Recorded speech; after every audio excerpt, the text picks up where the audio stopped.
welcome back to the vlog. This vlog isn't necessarily a vlog, but this video went in a direction that I didn't necessarily expect it to go in. So I just want to preface this by saying that I know some of my viewers, for instance, watch my vlogs with their children, or some of my viewers might find the things that I'm going to talk about triggering. So this video may not be for you. You may want to watch it, but not watch it with your children. That completely depends on what your relationship with your children is like, the things that you openly discuss with them, the things that you want to shelter them from. Because the things that I'm talking about in this are quite serious subjects. But obviously I'm not saying you shouldn't talk to your children about those things. Maybe you do when you find that this vlog is a thing that you're comfortable showing them. But just proceed with caution, because I'm going to talk about addiction. I'm going to talk about alcoholism. I'm going to talk about negative relationships. And I'm going to talk about, I'm going to touch a little bit on substance abuse, not in any great detail. But just so you can make an informed decision going in. So whether you want to watch it with the people that you normally watch it with, whether you want to watch it at all.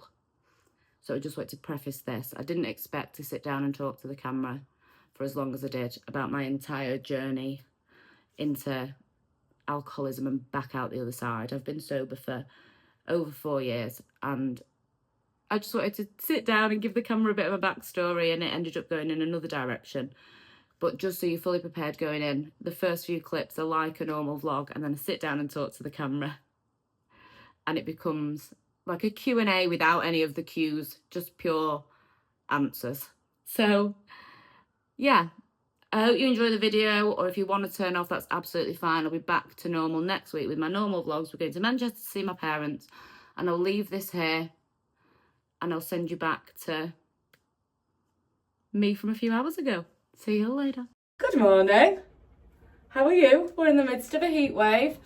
I've got my Whitney Houston PJs on because they're like my lightest pyjamas with these like faux boxer shorts. So excuse what I look like. All my other pyjamas that you always see me in, I have a big collection. They're all like long sleeve, bit too warm. I was hoping this video would be... What's up, Daff? I was hoping this video would be a solo date. I was gonna get on the metro, take Daphne to the beach because my partner's away camping this weekend. So I was going to get on the metro, take Daphne to the beach with you, nip to the market, go for a swim, grab a little like lunch on our own, just me and Daph. But actually, it's far too hot for the dog. I think it was 20. Daphne, can you stop squeaking the ball while I'm just talking to everyone? Would that be okay? Why don't you go in the garden with Paula?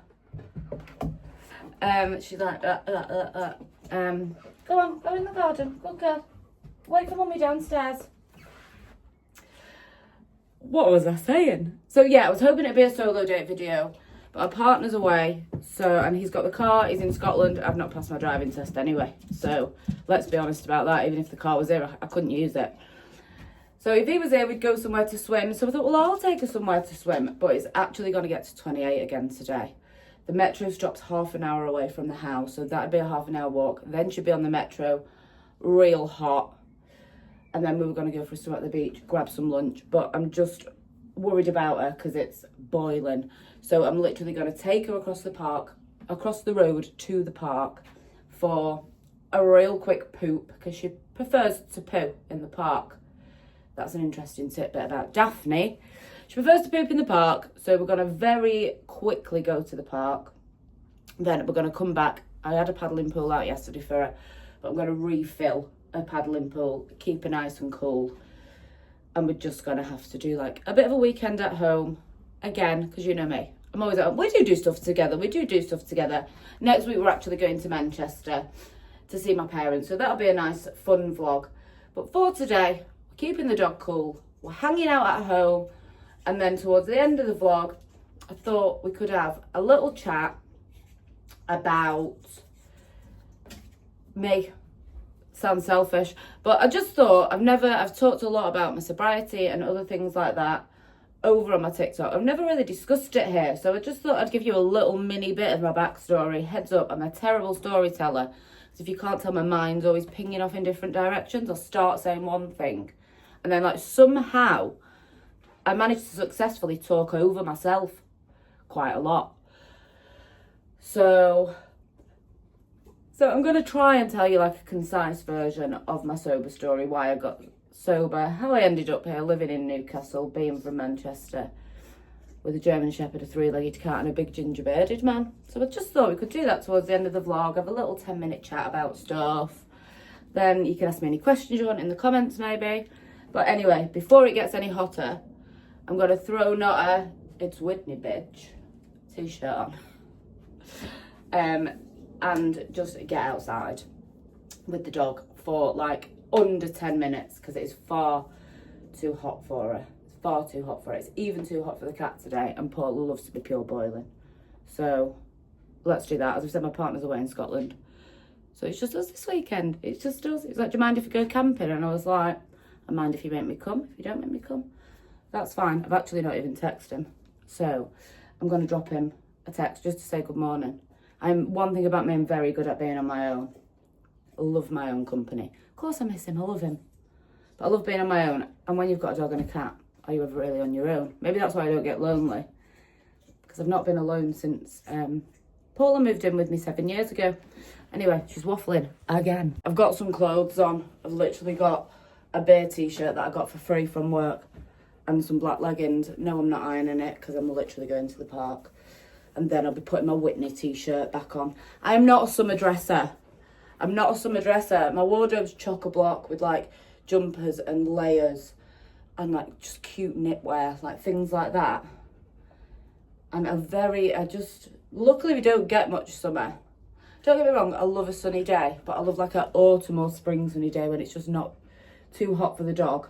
I've lived in Spain, France, like countries that get hotter than here. But in Spain, you're equipped with aircon. It doesn't matter if it's 40 degrees because you can get inside, put the aircon on when you get too hot. Here, I live in like a 1950s ex-council house and we do not have aircon. But anyway, while my camera was set up here, I just wanted to tell you something that I want to do. So, do you know this bit down your stairs, this big white bit? I just hate it. I want to redecorate. So my partner's redecorating the bedroom next week. It's staying black, we're just painting the ceiling and stuff. If you've watched my vlogs before, you already know that because I've told you. Laying wooden floors, painting the ceiling black, just giving it a freshen up. My partner's doing that while we're away in Manchester next week. But what I want to do, I love this green in my hallway, so I want to keep it. So I am going to keep it, but I'm going to paint the ceilings as well. But then what I want to do is wallpaper this. I'm just going to pop some, like with a real big print, bold wallpaper. So I'm just going to pop some pictures up there of like wallpaper that I've looked at. I've very briefly looked at options because we're not going to be doing it for a few months because when we do it, we're ripping the carpets up and getting new carpets. And because I've just spent about 600 quid getting like paint, flooring, underlay, trim. That doesn't include the fact that we just bought a brand new Super King bed. Spent loads of money on the bedroom. So I'm just revitalising my savings a little bit off mouth-to-mouth resuscitation. Then I'm getting new carpet. So it won't be for a few months, but let me know what you think about potentially. I want new frames because my frames are mismatched, which I do like, but some of them just look scratty to me. I don't think you'd notice if you came around and walked up my stairs. But I walk up my stairs and think that needs a new frame, that needs a new frame. So I'm going to keep it real busy, gallery wall, just some more orderly frames and then that wallpaper. Let me know what you think of that idea or if it's going to feel like a headache-inducing nightmare. Let me know what you think. I might speak to you in a bit.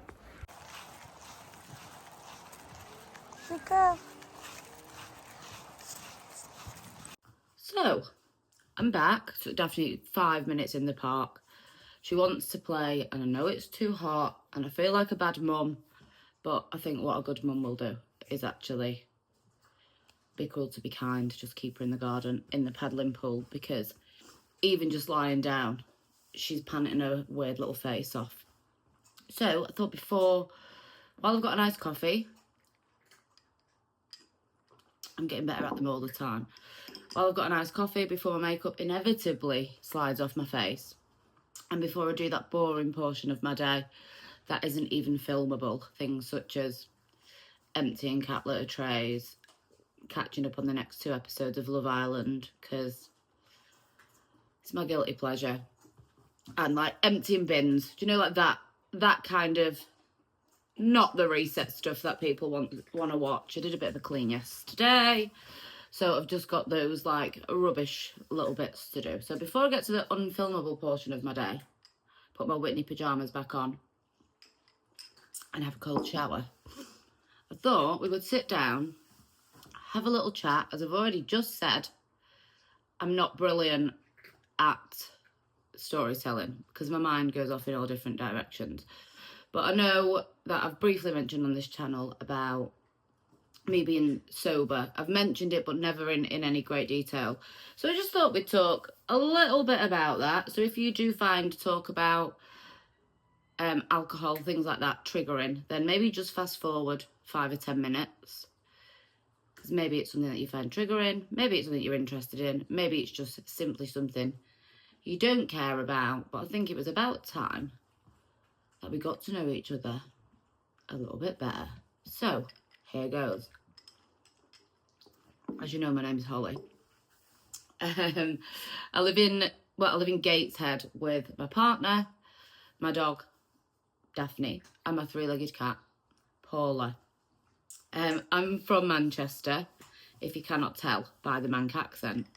The reason I live in Newcastle or Gateshead is because me and my partner used to work for the same company, a company that imports and distributes mainly like European German beers. We worked there. He worked at the Newcastle branch, I worked at the Manchester branch. He would come to Manchester every Monday to get stock. We liked each other. We always used to have a real good chat when he came. And then he came to Manchester for it was August bank holiday. It'll be 5 years ago this August. He came to Manchester. I don't know what my hair's doing. For like, we were going on a bit of like a staff day out, bank holiday drinks. This was pre me being sober. He was going to get like a hotel.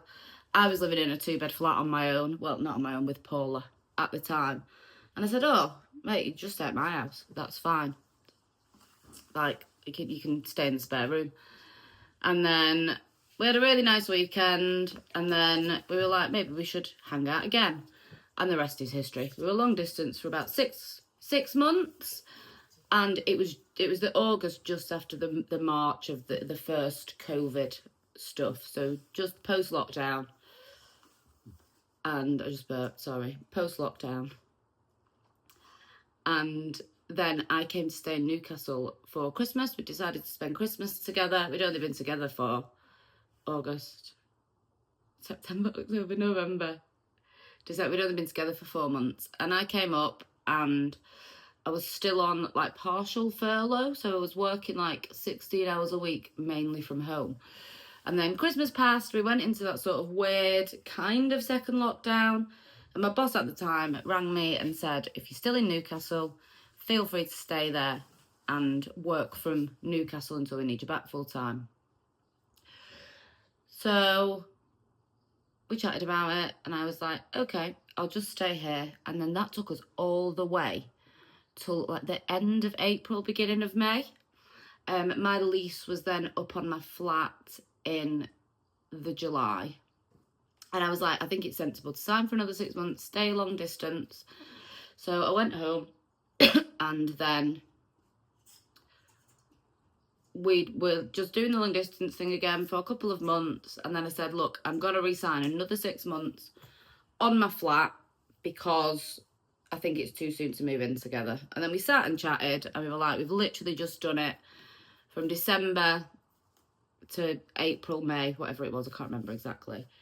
And it's almost weird to then go back to long distance. I was a bit wary because I'd had a few sort of horrible codependent relationships where they weren't necessarily bad people. I wasn't necessarily a bad person. They were just bad relationships. I was drinking a lot, especially through COVID. And that isn't where my drinking problem started, but it's definitely where it had the ability to flare up because I had so much time. So I was a bit scared to give up this flat that I had. Oh, I should have said the February in between that Christmas and May is when I stopped drinking. I'll circle back to that, but just for reference of this story, by the time I was making these decisions, I was thinking properly. My head was clear for the first time in about 6 years. At this point, I was 36. I am 41 now. So, where was I up to? So yeah, we had a good chat. My head was clear. I was scared to like give up the flat that I had in Manchester and move in with someone and then it becomes someone else's space again, because this flat in Manchester was the first place I'd had that was mine. It was for me. There was no breakup happening where I was the one to be then looking for a flat again or looking for somewhere to live again, and they were keeping the house. It was the first time in my life that I'd been in that position. I'd had other relationships while I'd lived in that flat, but then when you go through those breakups, they're not just as bad if you have your base. If I could go back and speak to my younger self, if you're younger than me and you're wondering what to do, yes, I did all the travelling and stuff, and that was great, and I'm glad I did it, and it made me who I am, and it gave me all the experiences that I've had. But I wish I would have had my head screwed on, live with my parents for a bit longer, and just bought myself a little flat and rented that out. So if you're wondering what you should do, I think the key to being secure and having better relationships and not end up in situations where you're kind of stuck with someone because you have a house together, or not because you have a house, because you're like living with them, and it's not just the breakup, it's the moving out, it's moving back in with your parents. I wish if I could tell my younger self one thing, it would be get yourself a base that no one can take away from you. I don't even have that now, but I'm in a secure, non-codependent, healthy relationship, and I don't feel like that at this point. They were my concerns then. So anyway, I was going to sign another 6 months, and then basically what swayed me is we were chatting about the fact that I really wanted a dog. And moving to Newcastle, I could get a dog, not because I didn't love Sean, because I wanted to move in with him, but the dog was like the icing on the cake. Living in a house, being able to split rent, not being long distance. Daphne, she's squeaking a ball like crazy. There was a lot of factors. There was a lot of fears, but there was a lot of factors that made this move seem right. Our relationship was always quite a nice, happy, healthy one. Once I'd gotten sober and become happy and mentally well within myself. I don't know if I'm mentally well now, but you know what I mean. So I really thought it through. I really did think it through. And ultimately, the reason he didn't move to Manchester is he had just bought this very house that we are sat in. So he was like, I could move to Manchester, you could move to me. He'd just bought this house. That seemed crazy. I could have never got on the property ladder in Manchester. So ultimately, I decided to move here on the promise of a fresh start after I'd got sober. Finally, a healthy relationship and a puppy. That did sway me, I'll be honest. But the fact that he was willing to get a dog with me really put to rest my concerns that this wasn't for the long term, and I was uprooting my life to be in something that wouldn't last long term, you know? Because things always seem sunshine and roses at the beginning. But then when you actually move in with someone, and I wouldn't have moved in so soon had it not have been for the stint that we'd just done and how well that went and how supportive he was of my sober journey. And I just trusted him. I felt like it was right. And after some consideration, I did it. And it was the best decision I've ever made. I didn't know that then. I wish I could tell that girl not to worry so much. But here we are. On the 18th of July, I will have been living here for 4 years, and then this August we've been together for 5. And we've got Daphne, and we're super happy. So that is that. That is that bit. I've been talking for a while, so I will edit that down. So I was just topping up the puppy's paddling pool and grabbing one of these kombuchas out of the fridge because I'm obsessed. I can't remember where it ended, my last clip, because I filled up the paddling pool, threw the ball in the paddling pool for the dog, and then I forgot what I said. So if there's a weird cut, it's because I'm starting the sober story bit again, because I can't remember exactly where I got up to. So for context, I didn't really grow up around alcohol. My parents were never very big drinkers. I'm not even really sure that I've ever seen my parents like inebriated. As I've gotten older, they'll now have like the odd glass of wine in the evening. My grandmother was like Irish Catholic. My granddad used to go to the pub, but my mum's parents never really saw them drunk. My dad's dad was an alcoholic.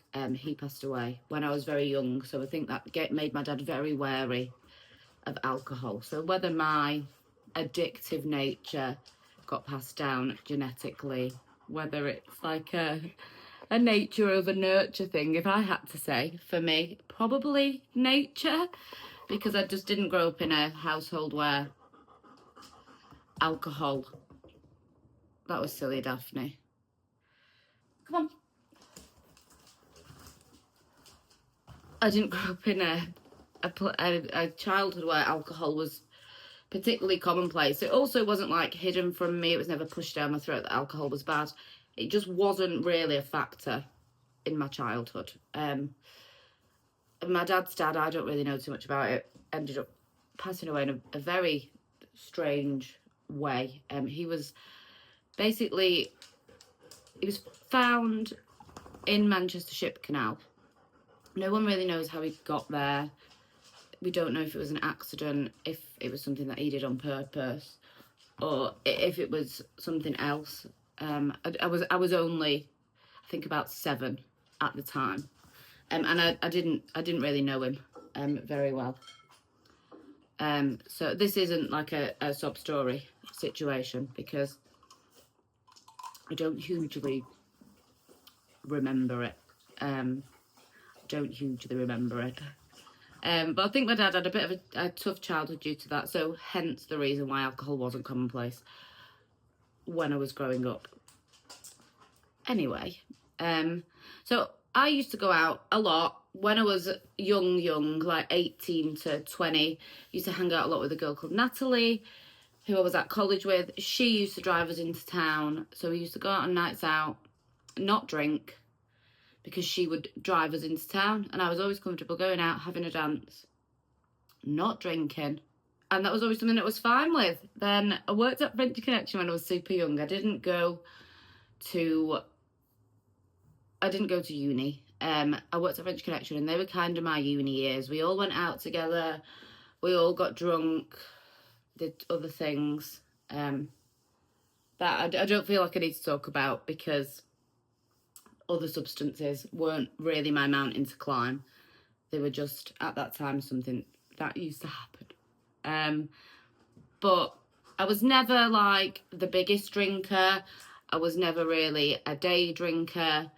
We used to go out when we had the next day off, have a good dance, have a few drinks. I wasn't like a very messy younger person, okay? I wasn't ever the one that was biggest into, I don't know if I can say it on a DURGS. I wasn't really ever the person that was super into that, or the person that was a super big drinker. You okay, darling? I know, it's just so hot for you. Why don't you get in your paddling pool? Why don't you do that?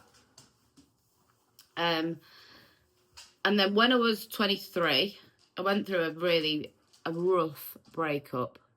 I was going through a really rough breakup, and I had recently learnt to snowboard, and I decided that the thing to get over this man was to move to France.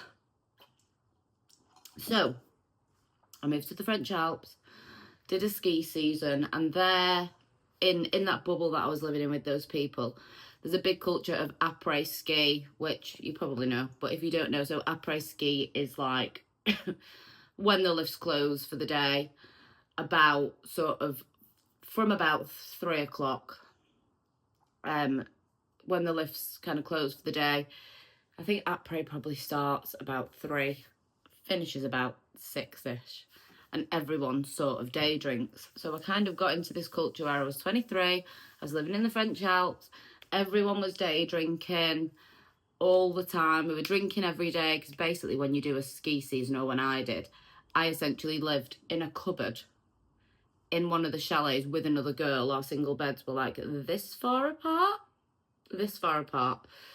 So what you do in the evening, once you've served the guest dinner, you go to the pub, because you can't be like, oh, I'm going to have a night in, because you live in a cupboard. Do you know what I mean? So there was just this culture of always being at the pub, because there was nowhere else to go. I lived in a place called Teen, if you're wondering, in the French Alps. I'll pull a picture there. So yeah, there was just this culture of drinking all the time, which I wasn't worried about my drinking at this age. I didn't start to worry about my drinking until I was about 34, by that point, I believe, in hindsight, I'd actually been an alcoholic for about 4 years by then. So I did this ski season in France. It sort of altered my relationship with alcohol in terms of changing the boundaries of what I'd previously found acceptable. So the day drinking, the having pints at lunchtime as a standard thing, because we would work in the morning, finish about 11, have the day on the mountain or in the pub or whatever you were doing. Then you'd go back to work about 6, serve the guest dinner. Dinner will be done by 9, and then you'd go and sit in the pub. So it altered my boundaries with alcohol. It altered my boundaries. Then I came back, and then I ended up doing the following summer in Spain, working in a restaurant. Again, very same vibe. It was summertime. We were all essentially on holiday. We were working in a restaurant. We were drinking all the time. Then I came back from Spain. I moved back to Manchester for a while. I was working at Size. I was going like clubbing a lot, but the day drinking kind of then subsided. It wasn't something that I was worried about. I just wasn't in that situation where we were drinking all the time. But still, in my mind, those boundaries had already changed.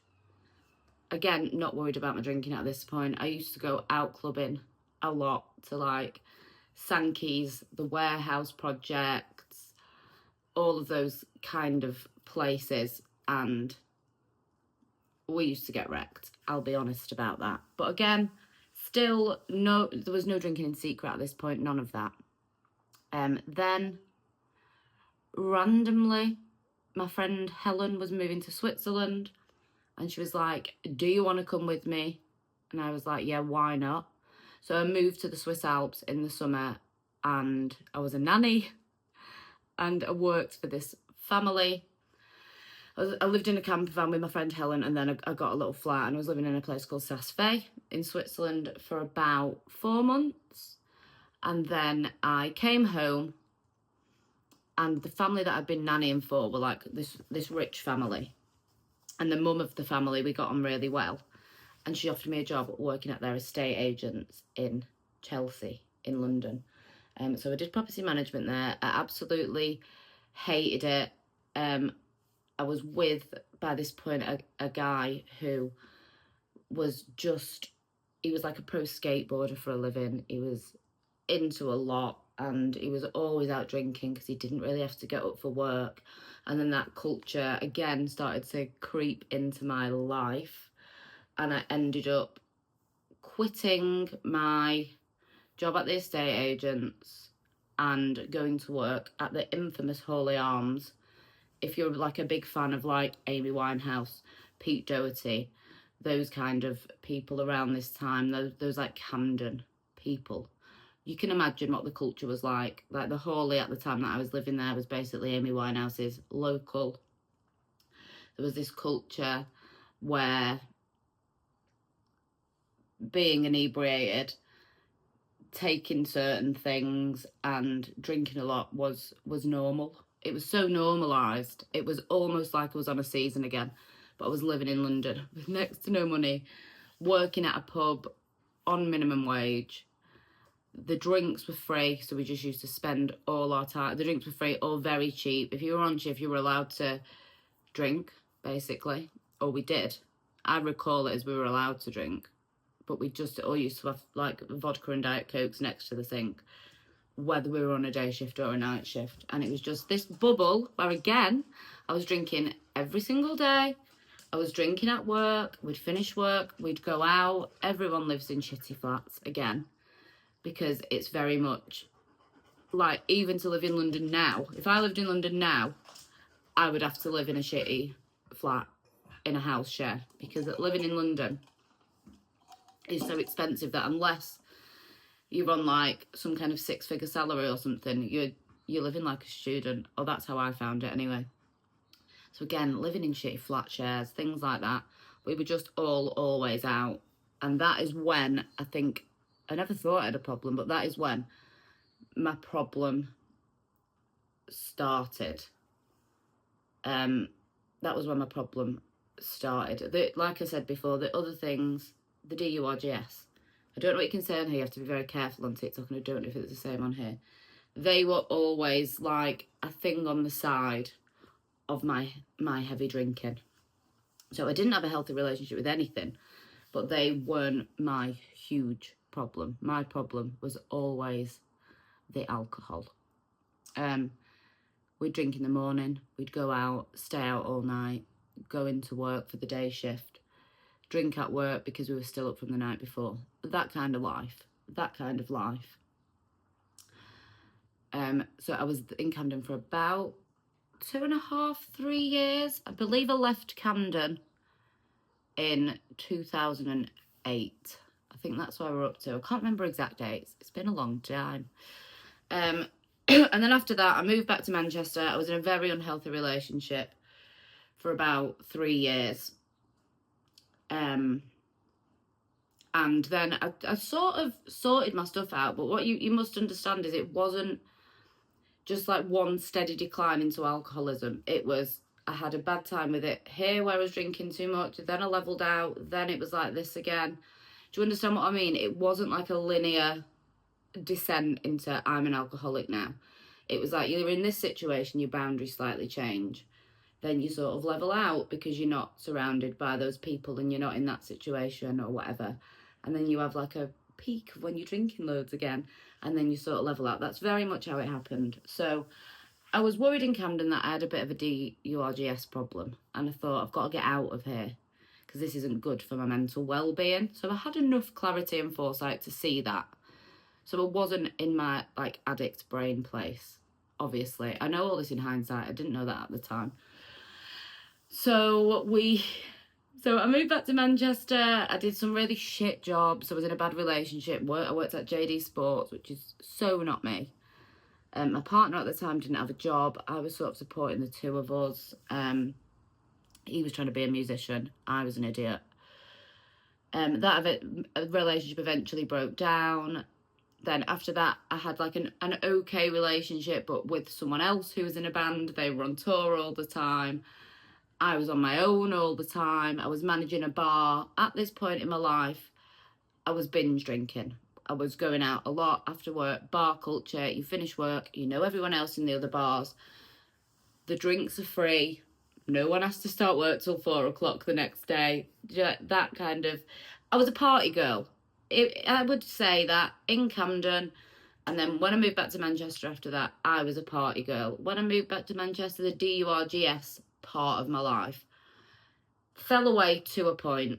I would still dip my toe in and out, but it wasn't to the level that it was when I was living in Camden. But we were binge drinkers. We were having a good time. I didn't feel like I was drinking in a sad way. I wasn't waking up and drinking the next day. It didn't cross my mind that I had a problem. Because again, when you're in these sort of bubbles of worlds, like living in Manchester, working in the Northern Quarter, everyone's out drinking all the time. You feel like it's normal. Because everyone else is doing it and it doesn't even cross your mind that it might be a problem. And then this is when things really started. When I was 30. I'd actually weirdly broken up again with the same person that I'd broken up with when I was 23. I moved to France. We got back together. We gave it another go. It didn't work out again. It just so coincided that someone that I'd previously known from my first season in Teen had a job opening, offered me a job. I was going through a really bad breakup with the same person as the first time that I'd moved to France, and I thought, what have I got to lose? Let's have a fresh start. I moved back to France. I ended up dating the person that I was working with that had offered me the job. And we'd been friends for about 9 years, and I thought, he's definitely a nice person. He wasn't. I'm not going to name any names.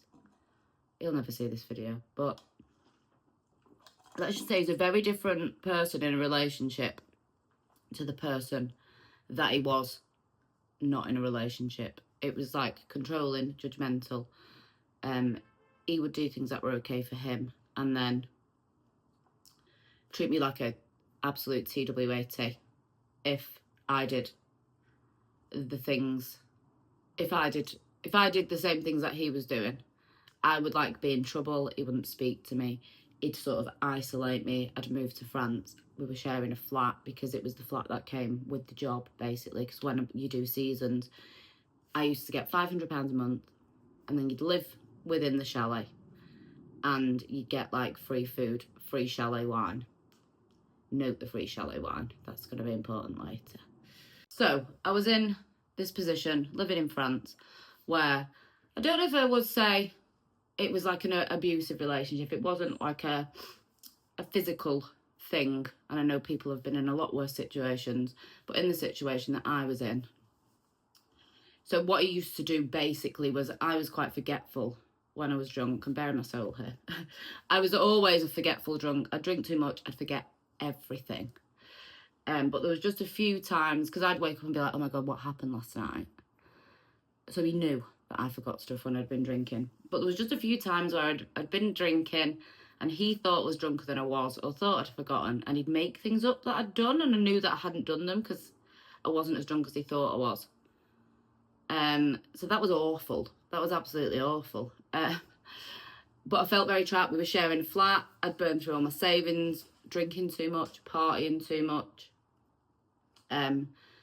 The substance abuse part of my life, other than alcohol, wasn't present at this time in my life, because I was living in the French Alps. It was no longer part of the things that I did. I just used to drink heavily.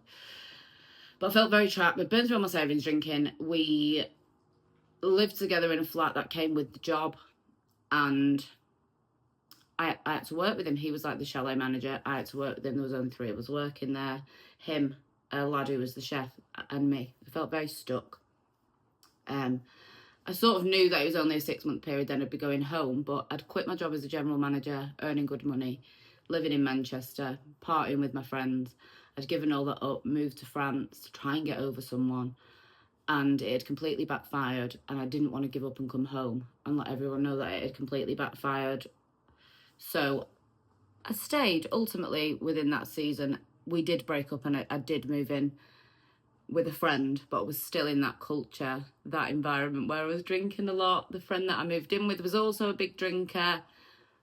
We were having fun together. I was now going through 2 breakups. And she was like a great party friend. She was what I felt like I needed at that time, but in hindsight, we probably made each other a lot worse. Because, yeah, everyone in that situation, in that place, at that time was quite a big drinker. So everyone's like enabling each other and normalising it. Not in a malicious way, but just because we all felt like it was normal. Do you know what I mean? Does that make sense? But yeah, I felt very stuck. And there was a cupboard where we kept all the chalet wine. So I'd go in, it was boxes of wine on the shelves, like loads of the stuff. We used to buy it like the week before for a full week of guests. So there's boxes and boxes of chalet wine. I would serve breakfast. I would go in the cupboard where there was a fridge on one side, chalet wine on the other side, and I'd have a glass of wine while I was serving breakfast. Then we'd go back to my flat. There was some lads that we were friends with, like just friends with, that lived downstairs. They would come up to our flat. We'd have a few glasses of wine together before 11 a.m. We'd go out snowboarding. We'd hit après. Not everyone was a chalet host. Someone was a cleaner. Someone worked in like a little fast food place. But everyone is kind of on split shifts. So we'd snowboard, drink all day, go to work, drink all night, get up, start again. We only got one day. Only got one day off a week. That was kind of the culture. That season ended. I came back home. I didn't want to be a general manager again. I started working at a really awful restaurant called Dogs and Dough. The only good thing that came out of that place is I met one of my loves of my life, which is a girl called Lydia. If you've been watching my vlogs for a while, you will see that I went to her wedding. So I met her there. That was meant to be. I'm completely in love with her. And I'm glad that I met her. Just for reference of where I was in my life, what I was up to. I was just drinking loads. I would drink on shift at that bar. This is when maybe I realised it was becoming a problem, which I didn't really realise at the time that was the case. But looking back, I think it did. So it was just in this place where I'd gone from being okay, being the general manager of a bar, being a bit of a party girl, not really thinking that I had a problem, to working in a bit of a crappy dead-end job as a bartender in a place that I didn't like working. And I was living back with my parents. And I just felt like I'd failed at everything. I felt like moving back to France was the worst thing that I'd ever done. But I still think it was the worst decision that I ever made. But ultimately, if I didn't do that, I probably wouldn't be where I am now. Do you know what I mean? Then essentially that was like from being 30 to, I think, did COVID hit when COVID hit in 2020. So I was 35 when COVID hit. I was living in that flat where we started this story. In fact, let's rewind. I've jumped too far forward. Let's rewind. So I was working in this crappy bar. Then I worked in another crappy bar. Then I had another crappy relationship that we don't need to go into. But I'd been through maybe another couple of bad breakups. I could never hold down a relationship, not that that mattered, but I was a big drinker. I went out with people who were big drinkers. The relationships ultimately became codependent because everyone was hungover and feeling sorry for themselves all the time. Nothing that I was doing was healthy. Chaos attracts chaos. I was chaos. It wasn't necessarily these people's fault. Everyone was in a bad place, it felt like. I was in my 30s and still drinking like I was at uni, and I wasn't. But I would get up. So I was drinking at this point. I was living in my flat in Manchester. I was drinking about, I'd say, 3 bottles of wine a day. Going to work, I was fully functioning. Well, probably not fully, but I thought I was keeping it a secret that I was an alcoholic at this point, definitely. I feel like I'm really a bad storyteller, but I'm trying to get there with you. I'd have to write a book to write this all down. There's bits that I've missed that aren't integral to the story because I was drinking at the same level. So I've skipped some bits, or we'll be here for the rest of our lives. Unless I write a book, I can never get the full story out. Yeah, so I was living in this flat in Manchester. I was working in an office. I'd become quite like a hermity drinker at this point because I was drinking in secret. I still had friends. I'd go out with my friends and stuff.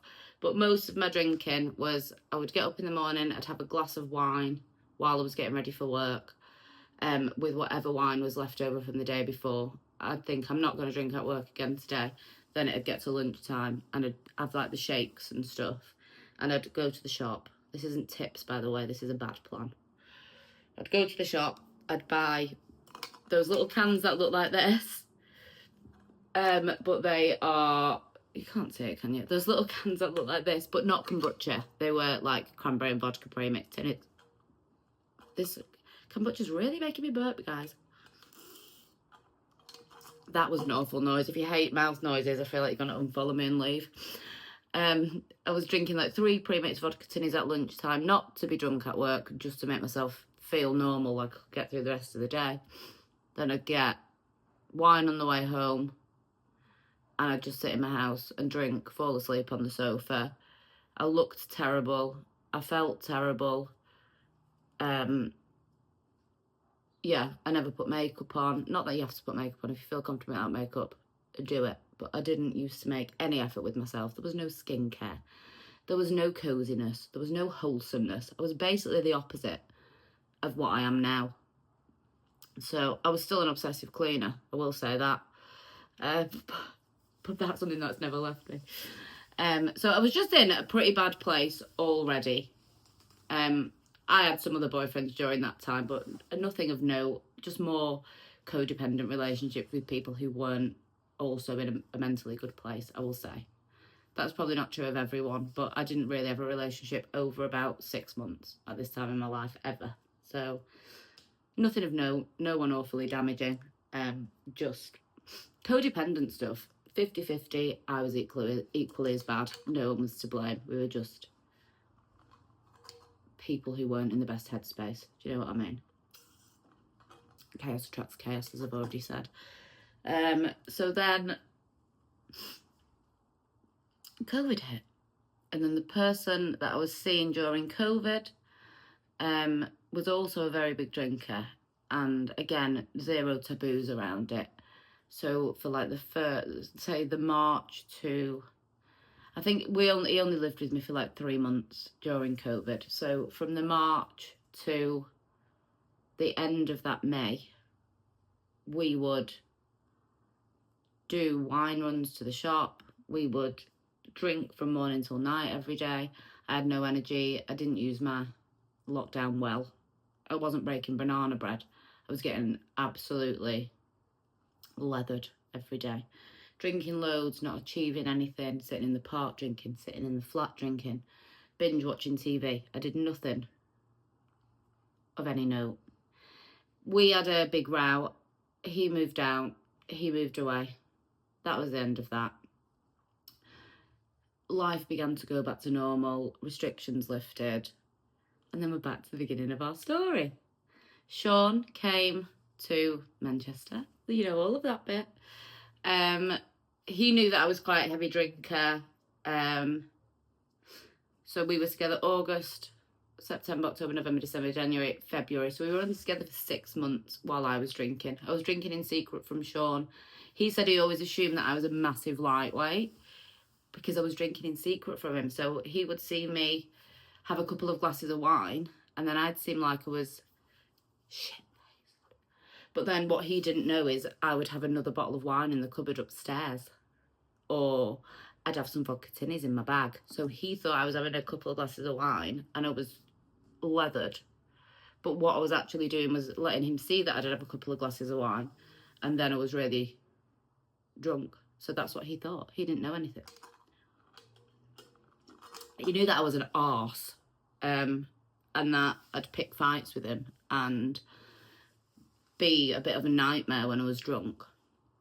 And that nearly ended up, there was one weekend where I was staying with him and I got really drunk again, caused another argument, and he ended up giving me a lift home on like the Saturday, and I was meant to be staying till the Monday or something. So I thought at that point when he dropped me home, the relationship was done. But apparently he loved me anyway, even though I was a real NOB. Do you know what I mean? So at that point, I didn't think, oh, I'm going to start drinking for Sean. I thought, why do I keep setting my life on fire? And the reason was because I was always putting alcohol first. I was putting alcohol above my mum. My mum was worried all the time. She was upset on the phone all the time. She would ring me at 3 in the afternoon. She could always tell that if I'd been drinking. It's like a real skill. If I'd sniffed any alcohol that day, my mum would be like, you've been drinking. It was wild. So it was damaging my relationship with my parents. My mum didn't disown me. She was there for me. Like, she was my biggest support system. But she was fed up. She was fed up of me burning my life to the ground, drinking all the time. And so it was damaging my relationship. My dad's, like, quite chill. And I don't think my dad realised how bad I was. Or he didn't want to admit it. But I honestly don't think that my dad believed that I was as bad as I was, because my dad's not a much of a phone talker. My dad will answer the phone and be like, do you want to speak to your mum? That's that. My dad, we talk a lot when we're together. But when I'm on the phone, he's not. My nose has gone so red. I'm allergic to my cat, by the way. So my dad, it didn't really damage my relationship with my dad, because my dad, I don't think, realised I was bad as my mum thought I was. He thought my mum was being like overprotective, because she is, which is a nice thing, ultimately. So yeah, it was damaging my relationship with my parents. It was damaging this new relationship with Sean, which he was a person that I thought was really solid, really stable, really nice. Couldn't really figure out why he wanted to go out with me, because I was a goddamn nightmare. And then Christmas came, we got stuck. There's a fun story where I wasn't even drunk, but on Christmas Day at Sean's parents' house, I set the wheelie bin on fire. If I can find the picture, I'll put it here. I went out for a cig in the garden because I was smoking. I went out for a cig in the garden. I was still drinking as well. Went out for a cig in the garden and threw my cig in the wheelie bin, and we didn't notice. And then all of a sudden they opened the front door and loads of smoke was billowing in, and I'd burned the wheelie bin to the ground, and he still wanted to go out with me. And his mum and stepdad still liked me. So.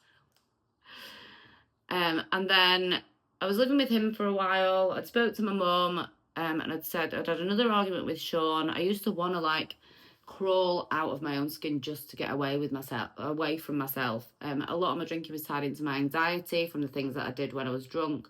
So I would have a drink to take the edge off the anxiety. That was my main reason for picking up a drink in the morning, was the anxiety surrounding the things that I'd done that I either couldn't remember or could remember and wished that I couldn't. So there was that. Finally said to my mum, like, I'm drinking all the time. I finally told her the whole truth, and she was like, you need to get sober. So I did 2 weeks. If you are thinking of getting sober, by the way, if you are drinking in any kind of dependent way, please consult a doctor before you quit, because it can be really dangerous. And I didn't, because I'm an idiot. Because at that time I wasn't ready to admit to myself that I was an alcoholic. It took me about 2 years of being sober to admit that I was an alcoholic, actually. So I didn't do AA or anything. I just felt like it wasn't for me at the time. AA helps lots of people. It just felt like it wasn't for me. The higher power aspect and things like that of it really put me off. That is a personal feeling that it wasn't right for me. It is right for some people. It is right for some people. I'm not like shitting on AA or anything at all. It just didn't feel right for me as a person at that time. So I got sober for 2 weeks. Didn't drink for 2 weeks. Felt great. Was out running. Felt wonderful. And then I was like, right, I've quit for 2 weeks. I'm absolutely fine. And then I was meant to go round to one of Sean's girlfriend's houses. And she, like, cancelled on me last minute. Like, whatever. I wasn't bothered about that, but I'd already decided that was the night I was going to drink. So we're going to have a bit of a girls' night in. So I bought 3 bottles of wine. And then I sat in Sean. He was playing his game. And I was like, I'm just going to have a glass of wine. Watch a film in bed. Because I've proved that I can do it now. Have a glass of wine in bed. And watch them on the telly. 3 bottles of wine later, because I don't have an off switch. It was Sean's computer was still here in this corner. It was like a real bachelor pad. I wasn't living here full time. And he heard me upstairs. He heard a massive bang. Ran upstairs to see what had happened. And he said, I was just in bed with the head over the covers. He thought I'd just dropped something. Came back down, carried on with his game. Woke up in the morning and he was like, oh my God, your face. And I'd basically fallen in the bathroom. I have a vague recollection of it, but I don't remember exactly what happened. I was basically trying to hide my face from him. I didn't even look in the mirror the night before. And I basically bust my lip. I had a big bruise on my cheekbone here. And I bit down on my lip. So I slipped in the bathroom, basically. Head-butted the sink. Bust my lip. My lip was out here. I don't have any pictures of it. Bruised all of my cheekbone. And I was like, right, that 2 weeks was great. Let's do that again. So that day I had like alcohol shakes. I felt awful. So what did I do? Went to the shop. I got 6 vodka tinnies, like those pre-mixed things. 6 of them, space them out throughout the day to take. This is not a tip. Again, this was stupid self-medicating behaviour. Don't do this. I spaced those drinks out throughout the day because I felt like I would pass away from my own anxiety if I just didn't drink anything. Spaced them out throughout the day. Woke up the next morning, rang my mum, said, I'm never drinking again. My mum sent me loads of Quit Lit books. She was super supportive. She let me tell her everything. She did not judge me. She was an excellent support system. So was my dad. My friends all were ready for me to quit drinking. My friends knew I had a problem, but when people tell you have a problem when you've got an addiction, you shut them out. That's what you do. You shut them out. So everyone will never tell me anything apart from my mum because they were scared that I was just going to then start ignoring them, which they will have been right about. All my friends were really happy for me. They were all a great support system. Any that weren't any sort of drinking friends, not necessarily bad people, just drinking friends who weren't in the same headspace as me where they wanted to quit. Not bad people. But anyone that wasn't supportive and still wanted me to be a drinking buddy, those people just kind of fell out of my life. And the people that supported me are still a part of my life. I've now... the Quit Lit, my favourite Quit Lit book was definitely The Unexpected Joy of Being Sober. If you're sober curious, if you think you might have an actual issue, if you have one drink a week but it always makes you feel like crap but you still feel like it's a treat, pick this book up. This lady tells, Catherine Gray, she tells her story. It's the whole nitty gritty. Like, it makes you feel less alone because you're listening to someone else's stories, kind of in the way that I guess AA does. It makes you feel like you're not in it alone. It gives you the scientific facts about what alcohol does to your brain, to your body. It really helped me. I read a lot of Quit Lit, but this is the one that always stands out in my mind if people ask me for a recommendation. So my mum had sent me loads of Quit Lit, and something clicked in my head that I can't explain, I can't describe. I was tired, I'd had enough. I knew that I didn't want to live the life that I was living anymore, and I've never drunk again. And that was, what date? It's either February the 7th or February the 9th. I have a sober track on my phone, but 2021. So I've not had a drink since then. Yeah, I'm completely sober. I'm not like Cali sober or anything like that. I'm completely 100% apart from caffeine, a mind-altering, substance-free space. I have no interest in being out of control of myself. The thought of having a drink causes me anxiety. I know this. I say it was an easy road, but I feel like it was an easy road in terms of I didn't flip-flop. Once I'd gone forward, I didn't go back, if that makes sense. So it wasn't an easy road. It was a hard road. But once my mind was made up on that, I've never missed alcohol. I miss white wine spritzers on a sunny day, but I don't miss the way that they make me feel. I miss the joining in. So just in case there's a sunny day like today in Sean's home and we want to sit in the garden, I have an alcohol-free bottle of white wine in there just at all times, just in case I want a white wine spritzer. There's also always a bottle and a Prosecco in there in case my friends pop round. I don't mind people drinking around me. It's never been a problem. I've done this whole thing in a brewery t-shirt, actually. Not my brewery, but this is a brewery t-shirt. Because obviously we get like free merch from other breweries. I still sell beer for a living. I work in a brewery.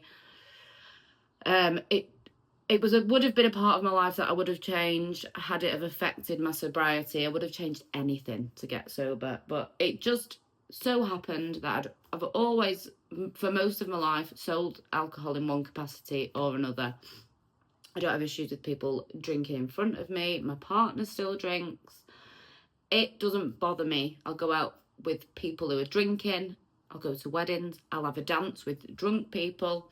I have no judgment on other people's drinking. It is not my journey. That is your journey. And it's up to you. I would never apply pressure on someone to get sober. I'm happy to be an open book and help people if they want help. But you do you, I'll do me. I'm not here to preach about sobriety. I don't mind alcohol. I just mind me when I'm drinking alcohol. That's how I feel. That's not true for everyone. Alcohol-free substitutes, I used to drink them a lot at the beginning, less so now, because raspberry kombucha, lemon sparkling water, and iced coffees and pumpkin spice lattes are better than alcohol-free options. I'll sometimes have an alcohol-free beer in the sunshine, that sort of stuff. But I find alcohol-free substitutes helpful. If you're at a party or something, if you want to avoid people saying, oh, why are you not drinking? If people ask me why I'm not drinking, sometimes I'll say, oh, because I'm an alcoholic. But sometimes I'll say, we're at a party. I don't want to talk about that now. I don't want to bring that up now. I don't want to be in a party situation talking to someone about my struggles with addiction. So I'll quite often just get an alcohol-free beer, put it in a glass, and no one thinks to ask, because alcohol is the only substance that people ask you why you're not doing it anymore. No one says, why did you quit smoking? No one says, why did you stop abusing substances? No one says that, but people say, why don't you drink? That's so weird. And it's not. It's not weird. It's weird to me that you want to be out of control of yourself and forget what you did. That's your choice. That's your choice. That fills me with anxiety. So it was a long road, really. But as soon as I got sober and realised the benefits of being sober, my headspace was a better place to be. I got a dog. I got super wholesome. I honestly get my dopamine hits from being out in nature with my dog, cuddling with my cat, binge watching stuff on the telly, reading books, sitting down in a clean house, putting my candles on, decorating my home. That is where my dopamine comes from now. And the thought of having an alcoholic drink fills me with dread. I don't get tempted. I don't think about it. I started sharing my story.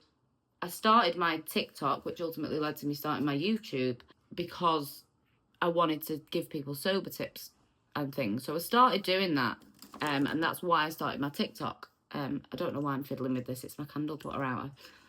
That's why I started filming my TikToks. And then I started thinking I didn't want to talk about alcohol all the time, because the further I got away from the source of my addiction, the less I wanted to talk about it all the time. So I decided that maybe the road to go down was sharing the hobbies that I enjoy, like reading, like being in nature, like binge watching TV, like true crime podcasts. Started in the things that I could enjoy now that I wasn't drinking, because I couldn't read a book or get through a whole TV programme because I was drunk. Do you know what I mean? I feel like I'm rabbiting on now. I started sharing on TikTok my sober journey, and then that led into me starting to share the hobbies that I enjoyed now that I was sober. I stopped talking about sobriety less. I'm still happy to help people who want the help, but it's just not something that I want to put in my brain every day, because I found that in doing that, I was then talking about alcohol and my issues with addiction every single day, which made me have to think about it every single day and think about videos that I could make TikToks about, and then constantly reliving like past traumatic events that I'd brought upon myself by drinking loads or being in bad relationships. And I just wanted to talk about something else. And that almost feels selfish, because there's people out there who still need help. And I am happy to help, but I just am not in the space in my life where I want to talk about being sober all the time. I want to talk about the nice things that being able to live a sober life has brought into my life. It just so happens that my TV stuff on TikTok started doing well, and then people were coming to me for TV recommendations, and that's kind of turned my TikTok into a TV recommendation channel. Like, that's what my page is, and that's how it ended up there, because binge watching series and watching documentaries and things like that are something that I enjoy, something that I like to talk about. I get great engagement. I think I've built a lovely community over on TikTok. So that is why I now do TV recommendations. That is my sober story. That wasn't meant to be as long as it was. I was going to try and keep it snappy. But I think I should probably just end this here, because I think this vlog is going to be... It's not really a vlog. It's kind of a chat. I think this vlog is kind of going to be a long chat. I hope you know me better now. That was me bearing my soul. I've not sat down and talked to a camera about sobriety for at least 6 months. So I feel a little out of practice with it. I feel like I'm always high energy, fun time gal.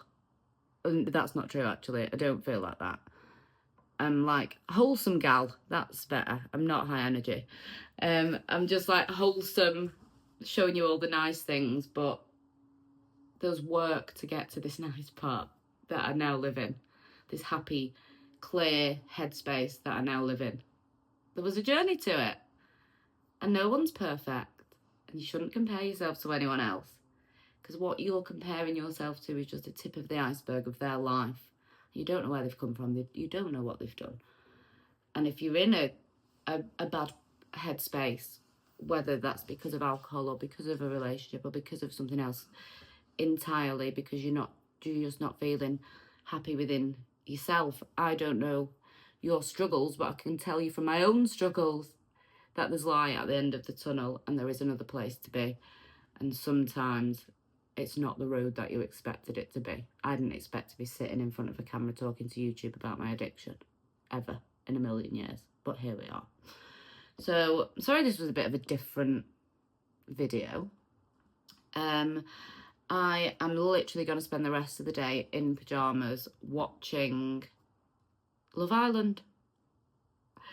And I will catch up with you next week. We'll be back to our normal vlogs. We're going to Manchester to see my parents. And I believe we're going to Trentham Gardens. If the weather's good, this is all weather dependent. It looks like it's about to rain now, actually. Might get the dog out in the rain, get her soaked in the heat, and then put her to bed. I think we're going to go to Trentham Gardens. We're going to do a little bit of shopping. We're going to have a lovely, wholesome time with Kaz and Baz, the nobles.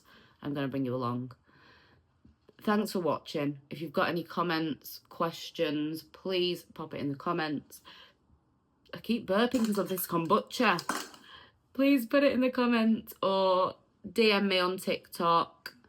And I'm happy to share. I'm an open book about my addiction because other people being open books about their addiction helped me through mine more than I could ever say. So other people sharing, and as well as my support system, was a thing that got me to the other side. I know not everyone's as lucky as to have a support system such as mine, and I know how privileged I am. I know how lucky I am, and I know how unbelievable it still is to me sometimes that I'm out of the other side and alcohol isn't a part of my life anymore. But I just thought I'd share. If you hated this, I'm sorry. And I will speak to you next week where we're back to normal vlogs, and I'll see you on TikTok during the week for all the TV recs all the time, which I also upload to YouTube Shorts, and I will see you all later.